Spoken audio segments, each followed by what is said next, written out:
পটুয়াখালী ব্যবসা ছিল 1,52,00,000। 2026 সালে জুলাই পর্যন্ত অর্জন 2,04,00,000, প্রায় 52 লাখ টাকা বেশি। বরিশাল 2025 সালে অর্জন ছিল জুলাই পর্যন্ত 2,27,00,000। 2026 সালে জুলাই পর্যন্ত অর্জন 2,80,00,000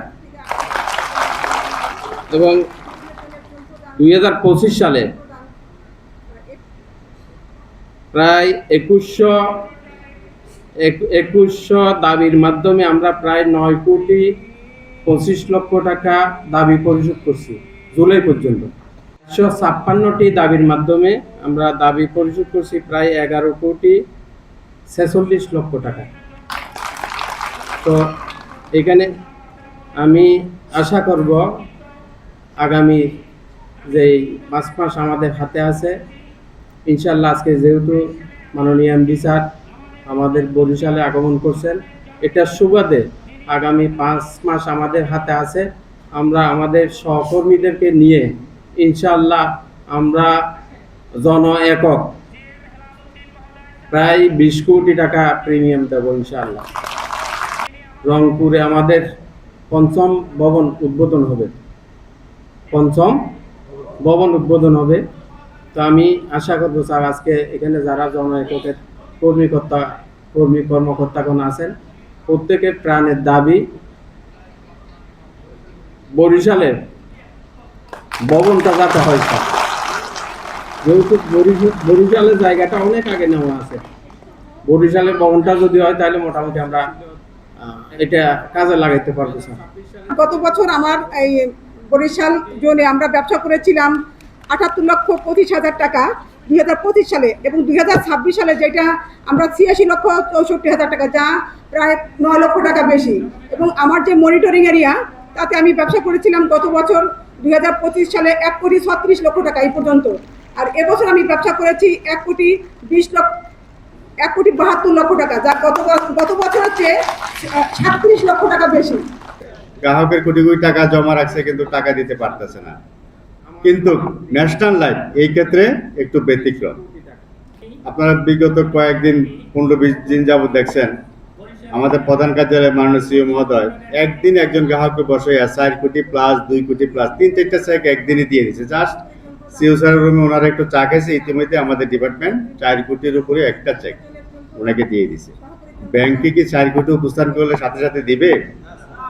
আপনি যদি 2 লাখ উপস্থাপন করেন, একটু অপেক্ষা করেন, একটু নোটিশ কেন দিলেন না, আগে জানাইলে ভালো হতো, এরকম বকর চক্কর বলে না। কিন্তু আমরা বলি কেননা আমাদের 7,018 কোটি টাকা আছে। কত crore? This is called life fund. আমাদের সক্ষমতা ভালো আছে।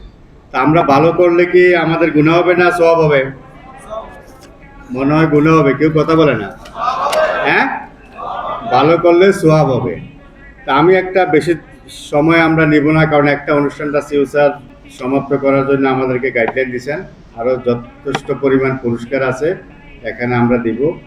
আপনারা অনেকে মেঘ বৃষ্টি ভেঙ্গে সেই কোথায় সরপেশান ভোলা নাকি বরগুনা পাথরঘাটা, এই সকাল ভোর রাতে থেকে বৃষ্টি, এই যে প্রতিষ্ঠানকে ভালোবাসা, মাননীয় সিইও মহোদয়কে ভালোবাসার প্রতি যে আপনারা একটা শ্রদ্ধা জানিয়েছেন, আমার অন্তঃস্থল থেকে আপনাদের প্রতি অভিনন্দন রইল। কিন্তু আসাটা অনেক কষ্ট। আপনারা যেই অঞ্চল থেকে আসছেন, এই অঞ্চলগুলি আমি নিজেও এগুলি আমার অভিজ্ঞতা আছে, অনেক দুর্গম। আপনারা আসছেন সব। তো এখানে একটা জিনিস নিয়ে যেতে হবে আজকে। যেমন আজকে অনেকে কতগুলি কথা বলছেন, এখানে দাপ্তরিক আমাদের সহকর্মী যারা আছে, আমাদের আজকে প্রথম একটা ডাইমেনশন আমাদের ডেভেলপমেন্ট মিটিংয়ে দাপ্তরিক সহকর্মীদেরকে অ্যাড করা। এটা সিইও স্যারের একটা গাইডলাইন ছিল, কেননা তারাও আমাদের অংশের একটা ব্যবসার একটা অংশের পার্ট। তো আমরা কি করছি এবং তাদের উপর কী করণীয়, স্যার সুন্দর একটা গাইডলাইন দেবেন দাপ্তরিকদেরকে। স্যার ইতিমধ্যে বলছেন আমাদের ব্যাংক ইন্স্যুরেন্সে একটা বিশাল সম্ভাবনা খাত, যেটা ভারতে 45% ব্যবসা তারা ব্যাংক ইন্স্যুরেন্সে করে। তা আমরা কেন এটা ধরতে পারবো না?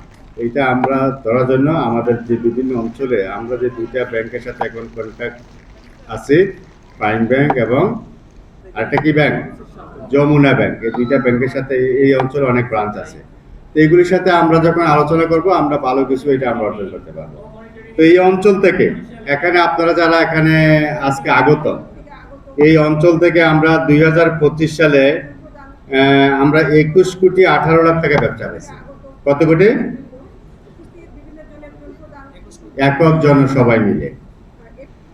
তা আমার বিশ্বাস এই বছর যা রেনেসা দেখছি, জাগরণ দেখতেছি, আমার বিশ্বাস এটা আমরা এই বছর মিনিমাম আমরা 35 কোটি টাকার ঘরে যেতে পারবো। কত কোটি?